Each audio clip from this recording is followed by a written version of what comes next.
Have you ever found yourself chasing one desire after another, only to feel emptier with each passing moment?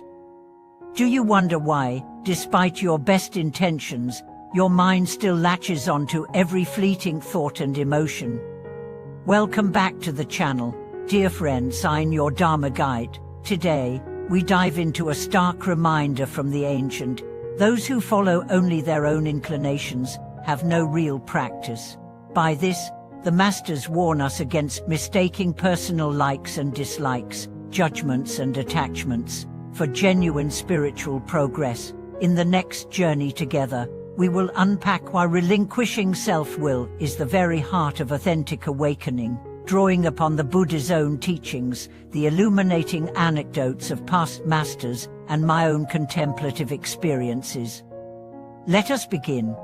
At the very outset, the Buddha in the Diamond Sutra exhorted us, one should give rise to a mind that abideth nowhere.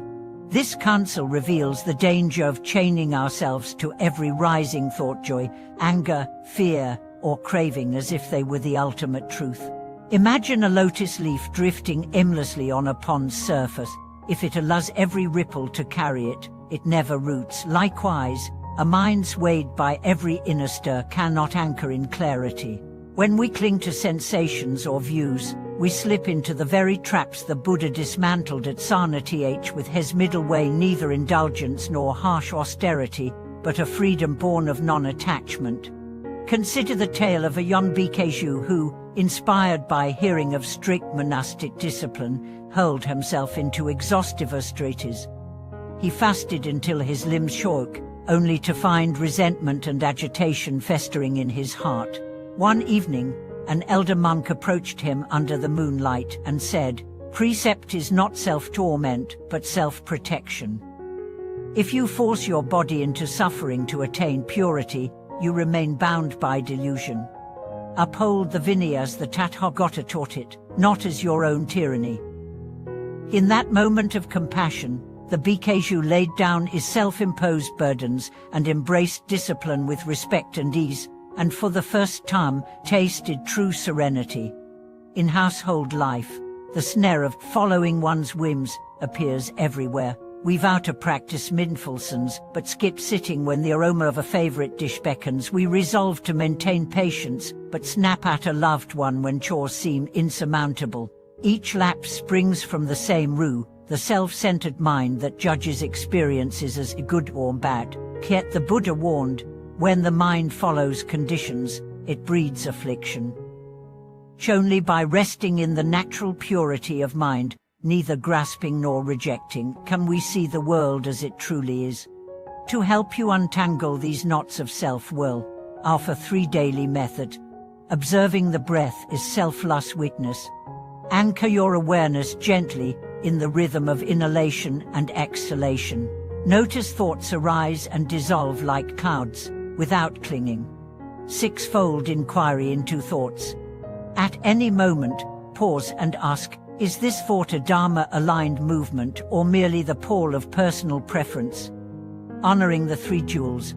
Through prostrations, chanting, and offerings, let your devotion to Buddha, Dharma, and Sangha guide your heart back to the true refuge. Throughout history, masters like Zhuangzian, Huineng, and Energy Arjuna all emphasized uprooting self-grasping as the threshold of awakening. Zhuangzian with his rigorous studies to cultivate right view, Huineng with his sudden breakthrough beyond words, Energy Arjuna with his Matyamokkha logic destroying any notion of inherent self. By inheriting their wisdom, we learn not to follow our own hearts, but to align with the Supreme Dharma and awaken our boundless Buddha nature. Dear friends, every ripple of affliction is but the reflection of a mind clouded by fragmentation. As the ancient has likened the mind to a clear mirror, free from dust. When spotless, it faithfully reflects all phenomena. When covered in grime, everything appears distorted. Thus our first task is to polish this mirror through breath awareness and vigilant introspection, so that no thought drags us off course. In guiding hundreds of retreatants, I've seen modern seekers trapped between extreme, craving the silence of monastery life, while clinging to worldly dramas. The remedy, as always, lies in the middle way, neither fleeing society or being ensnared by it, standing firm in compassion amid chaos and living compassionately amid silence. As you sit with these practices, you may notice subtle shift, a reduction in the emotional charge that once propelled every reaction, a gentle widening of your attention, so that moments of peace emerge even amid daily tasks. For instance, one of my students, a busy software engineer named Maya, shared how she applied breath awareness while writing code. Whenever she felt frustration rising, she would pause, take 3 conscious breaths, and ask herself whether her irritation served her or distracted her. Over months, this simple pause transformed her work life. Bugs no longer triggered panic. Deadlines felt like invitations to clarity, and team interactions became acts of genuine collaboration rather than battles for egoist superiority. Similarly, consider the story of Jean, young monk in training, who struggled with feelings of arrogance whenever his insights earned praise from senior disciples. The more he was commended, the more he grasped at his own brilliance, until he realized that pride itself was a barrier on the path. One dawn, after hours of silent chanting, Jin sat before a temple bell and let its resonance wash through him. As the sound faded into stillness, he glimpsed the emptiness behind his self-congratulation, a mind eager to reinforce separation. From that moment, Jin committed to bowing sincerely to every teacher, every peer, and even every stone on the monastery grounds, recognizing in each the living presence of the Dharma. His practice thus deepened, not through acquiring knowledge, but through dissolving the factors of self. Every one of us, whether living as monasses or lay practitioners, faces the same test, not of endurance in ritual or academic study, but of the willingness to release self-preferences at every turn. In conversation, this means listening fully, without planning our next remark. In decision-making, choosing compassion over convenience. In solitude, resting in the silence before thought arises. A famous koan captures this beautiful. 2 monks argue over a flag waving in the wind. One says it is the flag that moves, the other says it is the wind. The 6th patriarch Huineng comments, "It is neither the wine or the flag, it is your mind that moves." With that insight, every distraction and desire becomes a mirror reflecting the state of our own awareness.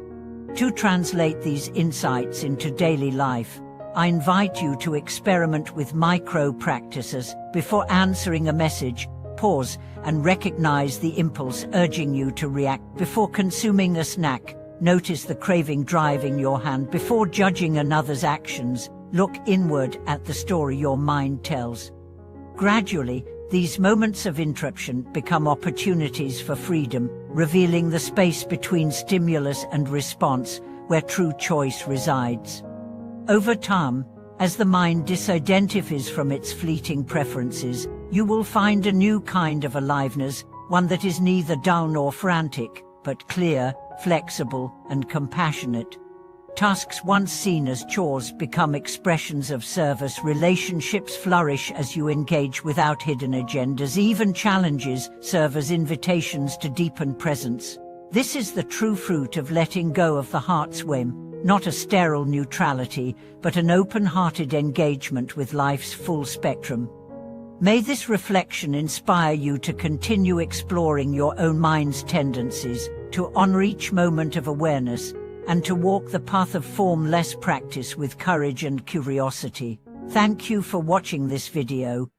If you found these insights helpful, please share your experiences and stories in the comments below, and don't forget to subscribe and like to support the channel.